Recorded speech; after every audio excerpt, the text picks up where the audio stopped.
What is going on, Stonebladers? We got a really fun matchup against Red Prison. So Red Prison overall is definitely a favored matchup. The fact that we are going to be on the play is very helpful. Now, I didn't realize or know that they were on Red Prison. However, once the game started to get going, I looked at the avatar and the name. I'm like, I think that looks very familiar. They ended up playing a mountain and not doing anything. So I'm like, I don't think they're on Goblins or Burn, so I eventually figured it out. But nevertheless, let's address one of the coolest aspects of this. This might be one of my most favorite hands ever, okay? First and foremost, we can play Island and do nothing. My goodness, if you have this hand, you play Island and you ponder, stop playing Stoneblade, seriously. What you want to do is Island, and then you can set up for pretty much anything. If they play Discard, if they play some Haymaker, if they do something you don't like, a Chalice, they can go all in and cast who knows whatever it's going to be. You got Island and you got Spell Pierce to bail you out. So pretty much nothing really scary is going to happen because of that. If they don't do anything, that's fine. Next turn, what we can do is play Polluted Delta and say go. That opens us up for Brainstorm. Draw 3 cards, put 2 back, shuffle away. So this hand is just phenomenal. Maybe to the average person, they'd be like, yeah, it's a bunch of cantrips, but this is beautiful. It's just a work of art. Study it, look at it, frame it, get a tattoo of it, maybe backwards so when you look in the mirror you can see it. Anyway, we're keeping, and we're going to be playing a land here, aka an island, and passing. Island, go. That is a beautiful mountain. I love that. John Avon has some of the best art. And when I crack my fetch for planes, you will notice that I use John Avon art. Okay, that's a really good draw. We're not playing it. All right, especially once you realize that, okay, this is either the worst burn start ever. It could be Goblins, but like I said, I'm pretty sure I had played this person before, so once they played Mountain and did nothing, it's probably just a slow Red Prison start, so we do not want to play Stoneforge here. They have so many cards that Spell Pierce hits, it's just ridiculous. Will this be one of them? It is not, but either way, we are going to Brainstorm in response because we're going to do that anyway. Since we don't have removal, we could find some, and then a, what's it called? We could fetch for a Tundra. We didn't find it, but let's analyze this. The cards that we want. So they're playing against Red Prison. This person had, I think, a little bit more of a creature-heavy deck, but it was still Red Prison nevertheless. Here's going to be simple. It's going to be Plains. And as you can see, John Avon, rocking the John Avon Plains from M11. We're going to throw Plains back, and we're going to throw a Ponder back because these 2 cards are amazing, and Stoneforge is amazing, especially if you get a Batterskull into this. It's just like gain 4 life, attack for 4, gain 4, gain 4 life, attack for 4, gain 4. It's just ridiculous. So either way, it's going to be Plains and Flooded Strand. I'm not worried about any type of Blood Moon because next turn I'm going to fetch, and then obviously I can get Plains as well. Okay, and at the end of the turn, I didn't feel like setting another stop, so I just fetched there. They're not going to be doing anything. Okay, so what I did here is... Dun, dun, dun, what do you think? Stoneforge? I think it's Stoneforge. Okay, the reason why I don't want to Ponder, first and foremost, if I play Ponder... then I play Stoneforge, and like I don't have the opportunity to pierce anything, which is horrible, especially for the fact that they played City of Traders. If they're going to want to play something else, say like a Chandra or a Planeswalker or like a Karn, this is going to disappear because they're going to have to play another one, so Spell Pierce would become even more powerful. I don't need to Ponder. My hand is really good, so I want to just do Stoneforge. I want to get the Batterskull in so I can start recouping some of this damage that's going to be dealt.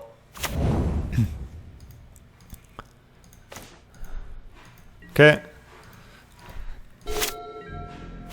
Sure. Attacking with that too. We are certainly not blocking the Rabblemaster itself. We'll kill one of these and take 5. So that's 1, 2, 3. Okay.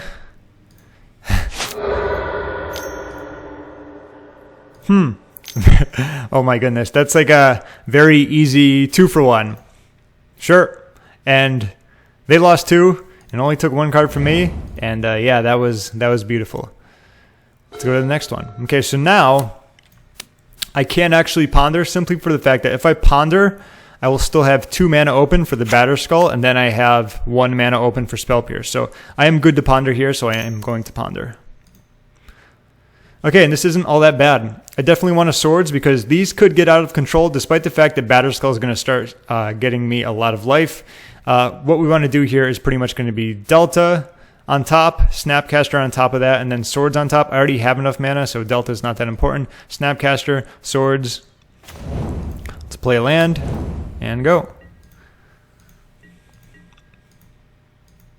What do they got?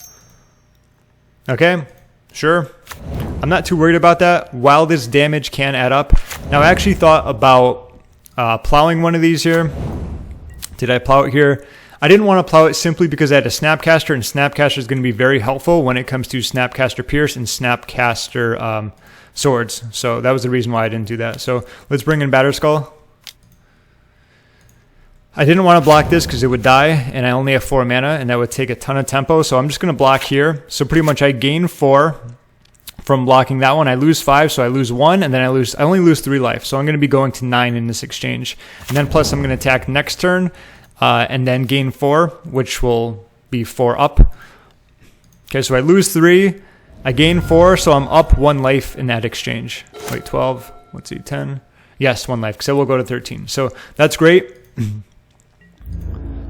I don't want to do anything here because, like I said, I can always Spell Pierce, or then maybe I can Snapcaster Spell Pierce, or I could just Swords and I can Snapcaster Swords. So I don't want to play Ponder. My hand is really good. Really, really good, actually, if you want to put it that way. Okay. Chromok, sure. Got something funky going on. No? Okay, just that, sure. Now here I went to set, I think I did. So I did stop on my turn, and then it went to main, and I hit F1, or not F1, I hit 1, and it went to begin combat. I'm like, crap. And then pretty much the trigger went off, so I was planning on swordsing there, but I'm just going to do it right here before the creature gains, plus whatever. So that's what happened there. So there would have been 2 less of these, which isn't the worst in the world. That would have saved a little bit of damage, but given the fact my board state, not a big deal. Once again, I'm going to block 2 of these. So I'm going to gain 4 and then gain 2 and 2 minus 6. So I'm only losing 4 in this exchange, and then I'm attacking for 4 next turn. So not the biggest of deals there. Just needed to kind of do better with my triggers. And what do they got? Okay, and it was a good thing that I did not plow this, okay? That's why I did 1 of them, and I didn't do 2 just in case they had anything else. I could have moved to the end of the turn, but either way, I don't mind this guy that much. I mean, seriously, he just keeps pooping out these things. I keep blocking him and gaining life. Eventually, it's going to be me blocking 2 of them, then they're going to disappear, and I'm just going to keep gaining a ton of life. So this isn't a big deal at the moment, which is why I only swords 1. I am going to want to swords this one because next turn they're going to have mana. They can pretty much just do damage to this, and I don't want that. I don't want any part of that. So we're going to fetch here. We're going to do blue for Snapcaster.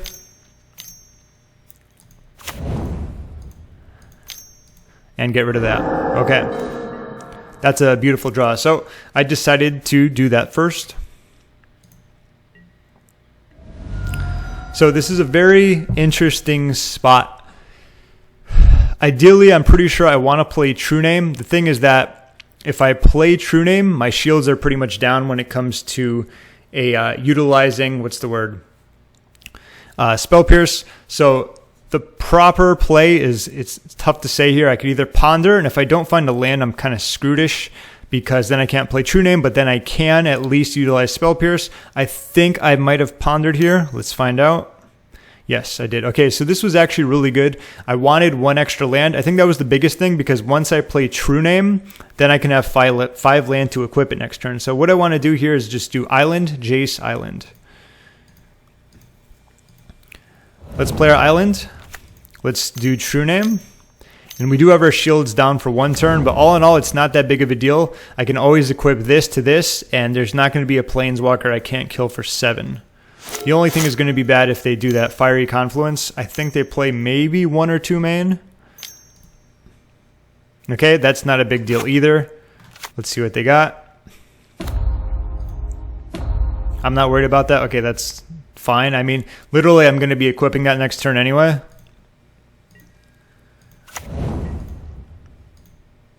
Yeah, I'm not taking much here because these are going to be flying. I'm going to block 2 of these. I'm only taking 3.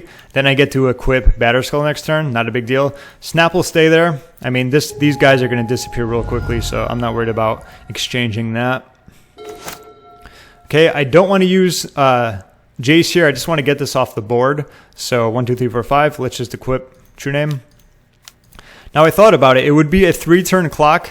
However, I don't like the idea that they would be able to, if I go for their life total, they can use this twice. I don't want them to be able to play other cards, say like a Ensnaring Bridge. So I figured I'd rather go after this, kill it, gain some life either way, and then they're up to, what, 3 cards off the top, as opposed to, you know, being able to see 2 more from this.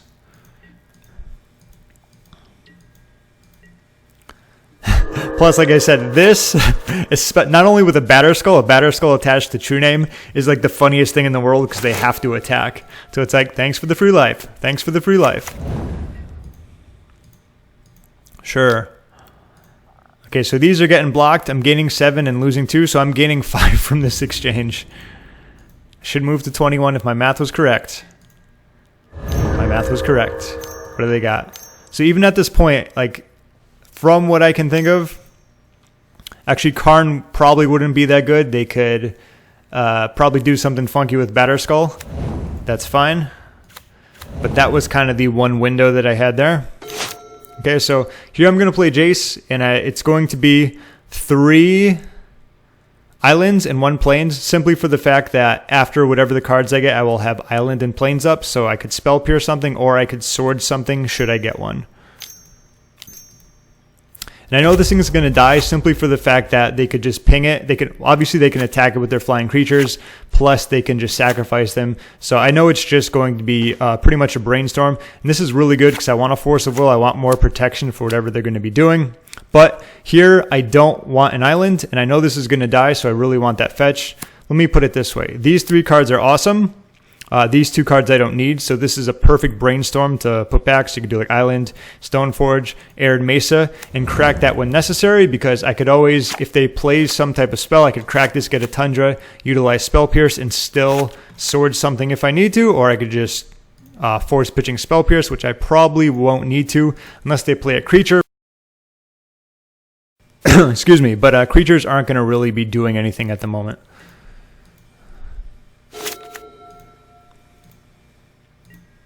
Yep. I didn't even bother looking at where the flying creatures were going after. We're just blocking the one guy that we can. What do they got? Looks like a Chalice. Okay, we are not doing anything. I don't need 2 swords in response. All of these creatures are literally doing nothing. This guy's allowing me to gain life. I mean, I could. This would just give him 2 more life. But I just decided not to. So I didn't think there was any big need for it. Should I get rid of it later, it would be a card that I can Brainstorm. Now they have no cards in their hand. That's fine. So we're pretty much going to shuffle this away. Okay. Because we had crap on top. Well, it wasn't crap. It was like a Stoneforge and something else. But let's attack with True-Name.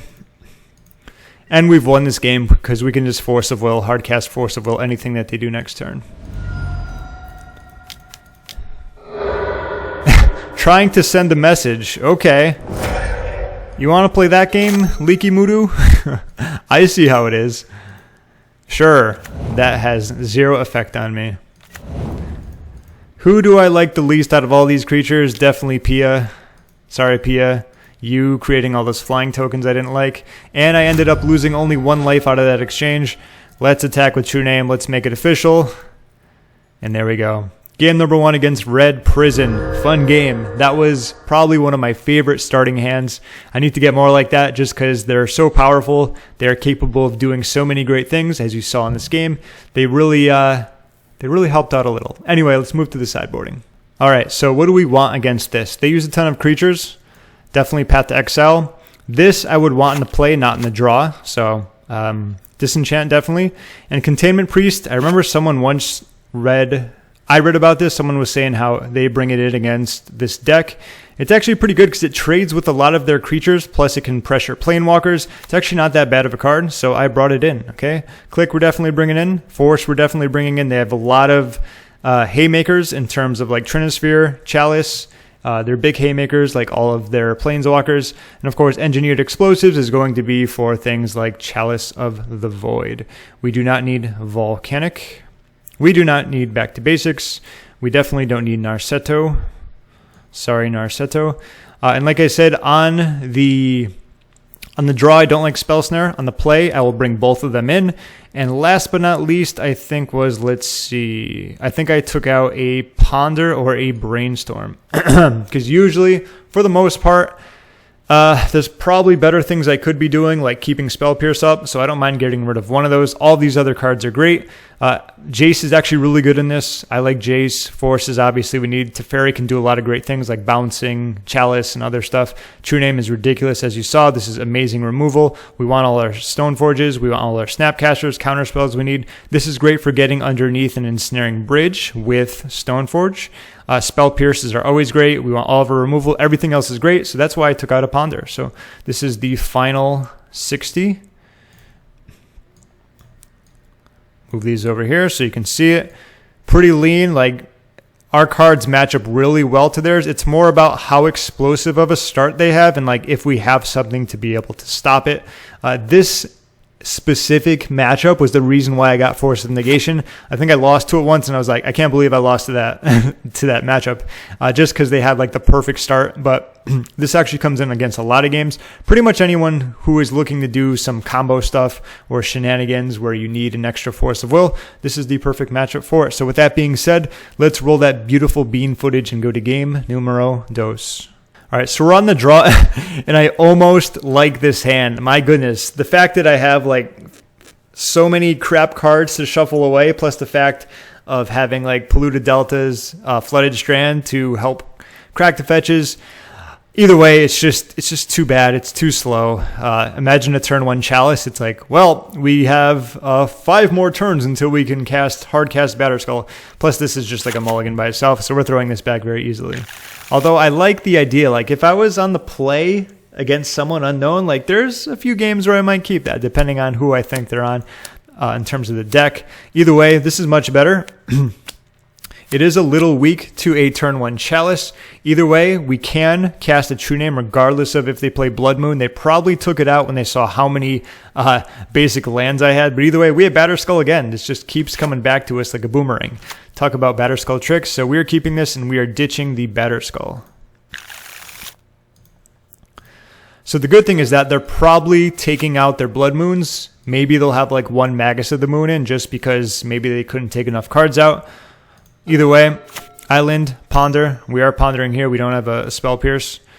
We're looking for some type of like Force of Will would be nice. This isn't that bad. So True-Name you saw in last game is just amazing. So I'm going to want that. So I don't mind keeping this because I know for a fact that even if they Blood Moon me, this would be a mountain. I would be able to play it. So here's going to be Swords, Councils, and True-Name.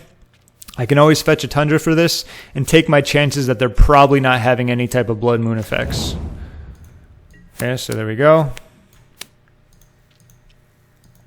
What do you got? Come on. Okay, so I won't be playing any Swords or Path to Exiles anytime soon. Fair enough. We almost have a way of dealing with that. We just need 1 more Plains. Remember, we have crap on top of our deck. It's another Swords, and we don't want that. Quick, Swords it. Just kidding. They're going to do their thing. End the turn, I'm just going to crack, get a Tundra.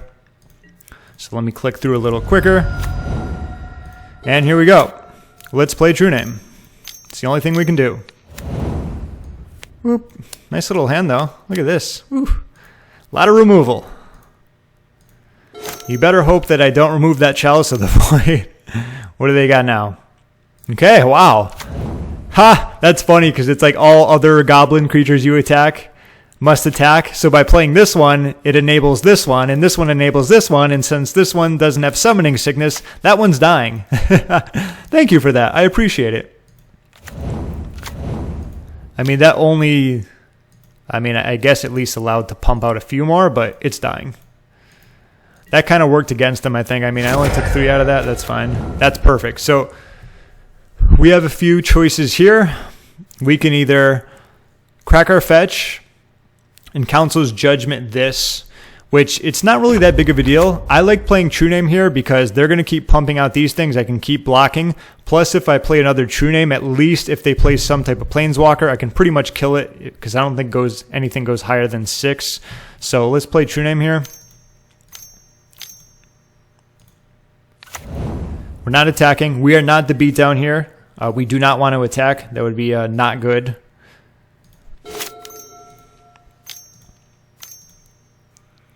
Okay. The thing is, like, this only gets Renown if it deals combat damage. It does have haste, but I mean, if they want to try and get combat damage in, they got to go through this. So that's pretty much just going to be a staring contest. It looks like we're going to have 4 goblins attacking us. We're going to take 2, and we'll be fine with that. Okay, what do we have? Ooh, that's a good one. Click too fast, but here I do want to get rid of the Chalice of the Void. As long as they don't have another one, I am going to be able to have some fun with 3 swords effects. Plus, that will also open up my Snapcaster. And once again, we are not attacking. We are not the beatdown. We are in defense mode.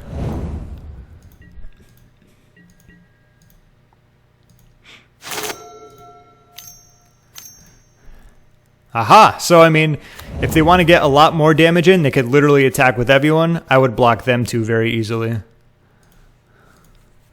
But they're probably just going to do the goblins, which is what I probably would do too. But if they wanted to get in maximum amount of damage, they do it the other way. But that's probably the best way of doing it. Awesome! Awesome, awesome, awesome. Oh, that's even better. Okay, so now we have protection from any massive haymaker, and we are still on the defense. Let's get going. We are pretty much gathering momentum. We got rid of the Chalice with the councils, so now we have instant speed swords effects, so we're just not going to do anything yet and see what happens. Okay, given the fact that that is on the stack, let's respond. Swords. Same with the twin. Adios. Because those are going to become the most annoying. We don't want those to get through because we have so many non-creature spells. Let me read what it does. Whenever an opponent casts a non-creature spell, if it is renowned, which means if they pretty much got damage through, it's going to do 2 damage to me. That's not good. It's like an Eidolon. And all I have is pretty much, aside from like Snapcaster and a few others, a lot of non-creature spells. So, oops, I forgot to talk about that, but in this specific scenario, a game that I recorded probably a few weeks back, a month back, there was an early game where they played a Trinisphere, and I had to counter it. In this scenario, I'm like, okay, is Trinisphere going to be really that bad? Like, where if I can ignore this, that means it gets to save me these 2 cards, and it's going to be -1 card for them. So the way I look at it, I can always pitch something and pay 3. It just means that I'm not going to be able to really do much during my turn. Plus, I have this to utilize at instant speed at the end of their turn, so I'm like, they can have that. I'm good without it. And that was my thought process there. I want to save this for something that can really change the game, like a Karn and an ensnaring bridge, stuff like that.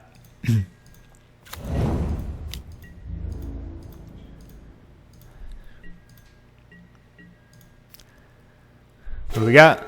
Okay, so first and foremost, I do not want to play Jitte. If I play Jitte, it's going to cost 3, and then I can't Force of Will something. So, given the fact that this is only going to poop out 1 creature now, we are now starting to go into the beatdown mode. 1 creature attacks, 1 stands back. The reason for this is because this guy is going to, poop out a creature, and if he wants to attack with both, I will happily kill this one, and then they just have 1 creature left. That's fine. So, given the fact that's probably not going to happen, this is just going to block the creature that they poop out. I keep saying poop out. I mean, that's what they do. It's a goblin. They poop it out, right? Plus, I can always Path to Exile if needed. Sure. As expected, so we just block it. Are they doing anything else? They are. 2, 3, 4. That must have been a... Yes. Okay, so I was looking at this. Now the question is, do we want to Force of Will this? These are some very important decisions. So they can make it they can tick up 1, make it a 6, and I have 6 on board. So that's something to factor in, where reveal the top 2 cards of your library. An opponent chooses one of them. They put it in their hand, blah, blah, blah. They can also take a card with the counter on it from exile into their hand. Given the fact I'm going to be attacking them, that's probably not going to happen. Or they can create a 0/0 colorless construct artifact token, where it's pretty much going to be a 2/2, which pretty much means nothing as well. If they do that, I can just attack it with 1 True-Name and kill it. So I decided to let this go and do one more thing. Let's see what they got. Okay, we're definitely giving a Simian Spirit Guide. You can have that. Oh, that's exile? Is this revealed? Okay. Sure. Here we go. And the turn. Now what I want to do is actually get rid of this. Okay, if I don't get rid of this, I'm planning on attacking with both of these guys. I'm going to have no on the block, and that means I'm going to be taking 1 from that guy, then 2, 3, and then it gets, I think, 1 more. So that's going to be 3. I'm going to be taking 4. I want to preserve a little bit of life here, so let's go ahead and use Path to Exile. They can have their 1 land, that's fine. That's perfect. Now I can hardcast Force of Will. Let's kill Karn.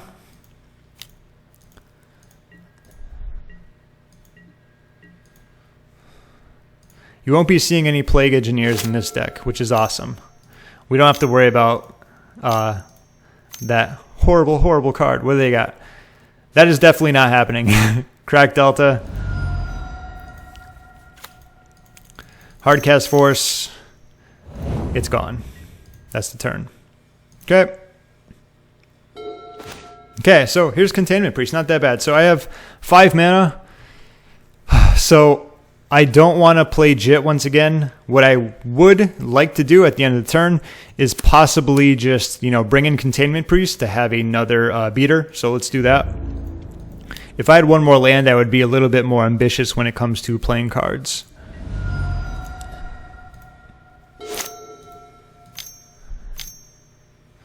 Okay, and there's nothing that I can do about that yet. They have 3 cards in their hand, and it was funny because right when they played that, I looked at this. I'm like, oh, they have 3 cards in their hand. But I'm like, oh, I remember I gave them this. So they can always just exile that for no reason, and then they'll only have 2 cards in their hand. Like, I thought that to myself literally at this moment, and then I forgot it when I went to attack. So anyway, at the end of the turn, we want to flash in a creature. It's definitely not going to be this one, okay? Simply for the fact that once we get 1 more mana, we can bring this in and we can councils this. Okay? So, Containment.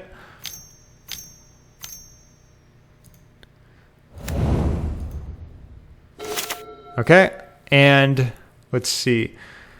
What I wanted to do here was play Jitte, and then, because pretty much what I can do is, I was completely forgetting that they had this in their hand. And because of that, I ended up putting a Jitte on a True-Name, which means it's not going to get any counters. And I'm just going to get 2 damage in. So that's that. That was probably the biggest mistake I had, which didn't cost me all that much, considering what they ended up doing. And then they go down to 2, and that was that. So I had completely forgotten about that. They were playing very slow. I think they were just on like 5 minutes or something. Either way, maybe they weren't playing that slow. It was just a typical Stoneblade game where it happens to drag out very long thanks to the control aspect of it. Okay, let's see what else they got.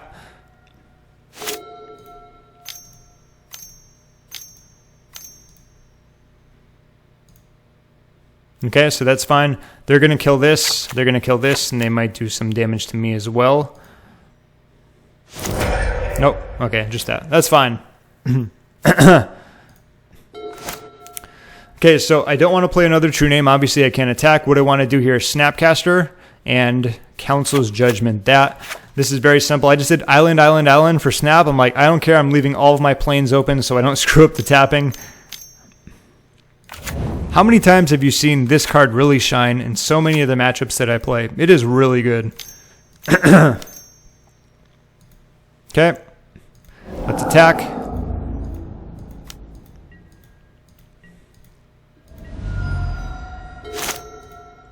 What do they got? Sure. I don't think I blocked there. 1 life wasn't big enough of a deal. Oh, and I am definitely pondering here. Okay, first and foremost, I don't need another True-Name. They are on a 2-turn clock. I can attack once, they will go to 4, and then I can attack with both next turn, which is what I plan on doing. So after I figured out some combat math, what I did was, I believe, Island, Plains. Okay, how I tapped was important here, because if I do Island, then I can't cast something like Counterspell should I need to. So because of the fact that I have a Tundra, I can get blue, white, or I can get white, blue. So tappings can be very important there. Okay, so just kind of looking at this naturally, it might not seem like it does a lot, but I'm trying to think about all the ways that I could possibly lose this game. The way that I could lose this game is they get another Ensnaring Bridge, and given the fact that there's a disenchant there, that's going to pretty much allow that it does not happen.